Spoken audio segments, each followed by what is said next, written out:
ইফতিকে plane থেকে নিয়ে যাওয়ার সময় হঠাৎ ওর পকেট থেকে মোবাইলটা পড়ে গেল। মোবাইল স্ক্রিনে রাখা আনিয়ার হাস্যোজ্জ্বল ছবির দিকে তাকিয়ে ইফতি মনের জোর খুঁজে পেল। না, তাকে আনিয়ার কাছে যেতেই হবে। কোনো কিছুর বিনিময়ে সে থেমে থাকবে না। মেরিল্যান্ড শহরে নেমে ইফতি সোজা হাজির হলো আনিয়ার ভার্সিটিতে। আনিয়াকে উপহার দিল মেরিল্যান্ড শহরের সবচেয়ে সুন্দর ফুল, টকটকে লাল ক্যামেলিয়া। আনিয়া অবিশ্বাস্য চোখে তাকিয়ে দেখল তার সবচেয়ে প্রিয় মানুষটা 1000 মাইল পথ পাড়ি দিয়ে চলে এসেছে তার কাছে। এরপর আনিয়া জানতে পারল ইফতির এতদিনের কষ্টের গল্প।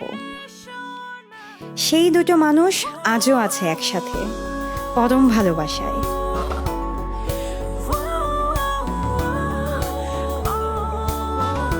এই ছিল আনিয়া ও ইফতির কাছে আসার সাহসী গল্প।